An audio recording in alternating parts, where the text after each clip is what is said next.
हाँ देखो, आज हम लोग जो पढ़े थे प्रिज्म के बारे में उसको प्रैक्टिकली देखेंगे। तो जैसे प्रिज्म के बारे में बताए थे, एक सॉलिड ट्रांसपेरेंट ऑब्जेक्ट होता है और ये जो है इसमें कुल मिला के 5 फेस होता है। 5 फेस जैसे बताए थे उसको क्या क्या होता है। एक 3 रेक्टेंगुलर फेस होता है। एक देखो ये इधर है, इधर और नीचे 3 रेक्टेंगुलर। अब देखो इसमें जो रिफ्रैक्शन होता है, रिफ्रैक्शन कैसे होता है, ये वाला रेक्टेंगुलर सरफेस से यदि हम लाइट को इंसिडेंट करेंगे तो इस वाले रेक्टेंगुलर सरफेस से इससे लाइट निकलेगा। बीच में जो ये तुम्हारा अंदर वाला पार्ट दिख रहा है वहां पे रिफ्रैक्शन होगा और फिर इधर से लाइट रे इमर्ज होके बाहर निकलेगा। तो इधर से यदि हम लाइट डाल रहे हैं तो वो इंसिडेंट रे हो गया, अंदर गया तो तुम्हारा रिफ्रैक्टेड रे हो गया और इधर से निकला तो इमर्जेंट रे। और जैसे यदि हमको पता करना है कि लाइट रे किधर जाएगा, किधर बेंड होगा, तो उसके लिए हम क्या करते हैं, नॉर्मल ड्रॉ करते हैं। तो नॉर्मल जैसे यदि अगर मान लेते हैं ये वाला सरफेस है, नॉर्मल मतलब परपेंडिकुलर, तो इस सरफेस के परपेंडिकुलर ऐसे हो जाएगा और ये परपेंडिकुलर है तो लाइट हम ऐसे ले जाएंगे तो उसका ओरिजिनल पाथ इस तरह से होना चाहिए।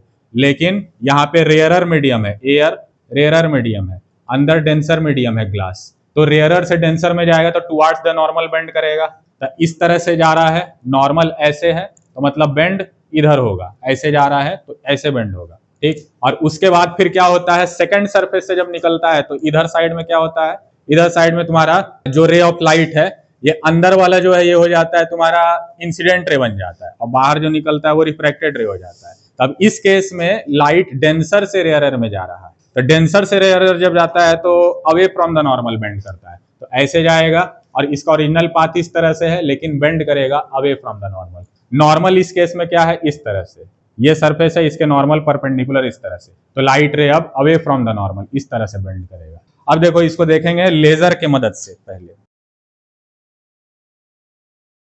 हाँ तो देखो अब इसमें देखो क्या हो रहा है, लाइट हम ऐसे इंसिडेंट कर रहे हैं नीचे से ऊपर की ओर इस तरह से। अब बीच में देखो बेंड हो रहा है, कैसे, बीच में बेंड हो रहा है इस तरह से, हॉरिजॉन्टल हो गया। अब फिर उसके बाद जब दूसरे साइड से इमर्ज किया तो फिर नीचे चला गया हुआ। एक और चीज हम देख सकते हैं कि इंसिडेंट रे यदि हम चेंज करेंगे, मतलब कितने एंगल पर हम लाइट को इंसिडेंट कर रहे हैं, तो उससे जो इमर्जेंट रे बाहर निकल रहा है वो भी चेंज हो रहा है, ठीक। इधर से देखो जितना एंगल ज्यादा हम रखेंगे इमर्जेंट रे उतना घटेगा, घट रहा है, देखो ज्यादा जितना कर रहे हैं उतना उधर एंगल घटते जा रहा है, और जितना एंगल हम इधर घटा रहे हैं उधर एंगल बढ़ते जा रहा है, हो रहा है। और ये इसमें तुमको रिलेशन बताए थे कि आई प्लस ई बराबर क्या होता है, डेल्टा प्लस ए, जहां पे आई एंगल ऑफ इंसिडेंस है, ई जो है वो एंगल ऑफ इमरजेंस है जो उधर से निकल रहा है, उसके अलावा डेल्टा जो है वो क्या है, एंगल ऑफ डेविएशन, और उसके बाद जो ए है वो angle of prism. Angle of prism कौन सा एंगल होता है, ये दोनों जो तुमको सरफेस दिख रहा है, इधर और इधर वाला सरफेस, इनके बीच का ये जो एंगल है, इनके ये जो दोनों रिफ्रैक्टिंग सरफेस है जहां पे रिफ्रैक्शन अकर कर रहा है, उनके बीच वाला जो एंगल है, उन दोनों रिफ्रैक्टिंग सरफेस के बीच वाला एंगल, वही क्या कहलाता है, एंगल ऑफ प्रिज्म कहलाता है। और एंगल ऑफ डेविएशन किसको बोलते हैं, ये तुमको जो इंसिडेंट रे दिख रहा है और उधर जो रिफ्रैक्ट ये इमर्जेंट रे जो दिख रहा है, उन दोनों के बीच का एंगल, मतलब जो इंसिडेंट रे अपने एक्चुअल पाथ से जो बेंड किया, कितना बेंड किया, इधर से ऐसे हम ले जा रहे हैं रे ऑफ लाइट को और उधर निकल रहा है, तो उसको पीछे प्रोड्यूस करेंगे इमर्जेंट रे को और इंसिडेंट रे को आगे प्रोड्यूस करेंगे, तो उनके बीच में जो एंगल होगा वो हो जाएगा एंगल ऑफ डेविएशन।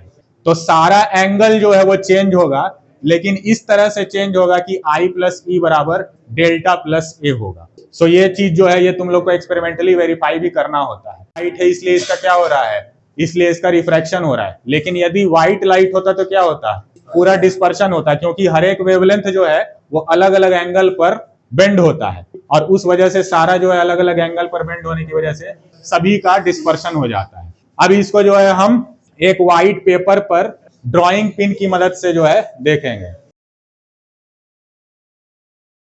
चूंकि जो प्रिज्म होता है उसमें रिफ्रैक्शन इधर से इधर की ओर होता है, तो हम इस तरह से प्रिज्म को इस पर रख कर, ऐसे इस तरह से रख के इसको हॉरिजॉन्टली एक टेबल पर रखेंगे और फिर हम रिफ्रैक्शन देखेंगे कैसे, ड्राइंग पिन्स की मदद से। अब जैसे इसमें कोई एक्चुअल में रे ऑफ लाइट इंसिडेंट जो है वो हो नहीं सकता है, इसलिए उसका काम करेगा यहाँ पे मेरा ड्राइंग पिन। तो अगर इस तरह से रखेंगे और फिर सबसे पहले क्या करेंगे, इसका एक आउटलाइन बनाएंगे। हाँ तो देखो यहाँ पे हम ऐसे क्या किए, इसका एक आउटलाइन ड्रॉ कर लिया इस तरह से प्रिज्म को रख के। अब हम क्या करेंगे, इसमें ड्राइंग पिन होता है अलग अलग कलर का, अलग अलग कलर के ड्राइंग पिन्स को यहाँ पे हम इसमें ये कर देंगे, फिक्स कर देंगे। हाँ, तो अब देखो, अब जो है हम क्या करते हैं, जो आउटलाइन ड्रॉ किए, अब प्रिज्म को हटा देंगे और एक सरफेस से हम जो है नॉर्मल ड्रॉ करेंगे। तो दोनों सरफेस जहां पे ये होगा, रिफ्रैक्शन होगा, वहां पे हम क्या करेंगे, इंसिडेंट रे जो है वो ड्रॉ कर लेंगे, इंसिडेंट रे, और उधर से निकलेगा तो इमर्जेंट रे। इमर्जेंट रे पता करने के लिए पहले हमको इंसिडेंट रे ड्रॉ करना होगा। तो इंसिडेंट रे नॉर्मल से कोई भी एक्यूट एंगल पर हम ले सकते हैं। एक्यूट एंगल जनरली प्रेफर किया जाता है 30 डिग्री से 60 डिग्री के बीच में। तो अपना अंदाजा से हम कोई भी एंगल ले लेते हैं, उस पर इंसिडेंट रे जो है इस तरह से हम लगा देते हैं। अब इंसिडेंट रे हम लगा दिए, अब फिर से वापस हम प्रिज्म को रखेंगे, इस तरह से वापस प्रिज्म को रखेंगे और इसके बाद हम क्या करेंगे, एटलीस्ट कम से कम 10 सेंटीमीटर का दूरी पर दो पिन्स को हम यहाँ पे खोसेंगे या फिक्स करेंगे अंग्रेजी में। तो जैसे मान लेते हैं दो अलग अलग कलर का पिन हम लेते हैं, एक रेड ले लेते हैं, एक ग्रीन ले लेते हैं, दोनों को अपना अंदाजा से थोड़ा दूरी पर फिक्स कर दिए। हाँ देखो, अब फिक्स कर दिए इसको।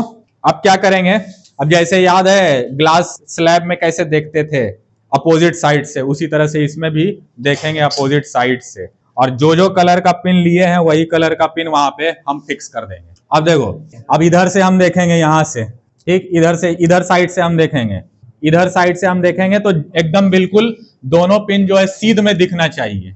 तो उस हिसाब से हम दोनों पिन को अटैच कर देंगे। यहाँ पे देखो, ये आगे जो है मेरा ग्रीन वाला पिन है, तो उसके एकदम सीध में इस तरह से हम रखे ताकि दोनों एकदम सीध में दिखे।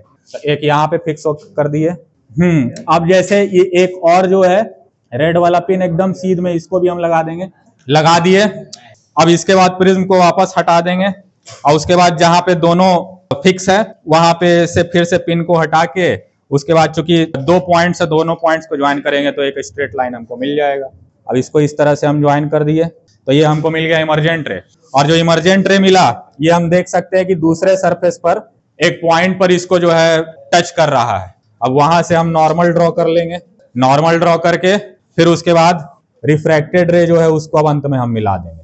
तो ये हो गया इंसिडेंट रे, रिफ्रैक्टेड रे, और ये हो गया इमर्जेंट रे। ये हो गया मेरा एंगल ऑफ इंसिडेंस, ये हो गया एंगल ऑफ इमरजेंस। और इस नॉर्मल के साथ ये वाला इंटरफेस पे जो बन रहा है उसको R1 मान लेते हैं, मतलब first angle of refraction. Second वाले पे R2 हो गया। और एक और चीज जो है, जो बताए थे, दो और चीज बल्कि, ये हो गया एंगल ऑफ प्रिज्म, दोनों रिफ्रैक्टिंग सरफेस के बीच का एंगल। और उसके बाद एक और लास्ट एंगल इंपॉर्टेंट जो कि है एंगल ऑफ डेविएशन। ये हो गया इंसिडेंट रे। इंसिडेंट रे जो है यहाँ से एक डॉटेड लाइन हम इसको आगे प्रोड्यूस कर दिए, इसका एक्चुअल पाथ। और फिर उसके बाद जो इमर्जेंट रे है उसको पीछे हम प्रोड्यूस कर दिए। तो एंगल ऑफ डेविएशन का मतलब क्या होता है, जितना इंसिडेंट रे अपने एक्चुअल पाथ से बेंड किया, तो यही एंगल हो जाएगा ये वाला, ये एंगल हो जाएगा जिसको हम बोलेंगे एंगल ऑफ डेविएशन। इसको स्मॉल डेल्टा जो होता है ग्रीक लेटर में, उससे रिप्रेजेंट किया जाता है। और साथ में जो रिलेशन होता है वो होता है a प्लस डेल्टा बराबर I प्लस ई। तो यही रिलेशन जो है ये तुम लोग को वेरीफाई करना है इस एक्सपेरिमेंट को अलग अलग एंगल ऑफ इंसिडेंस लेके।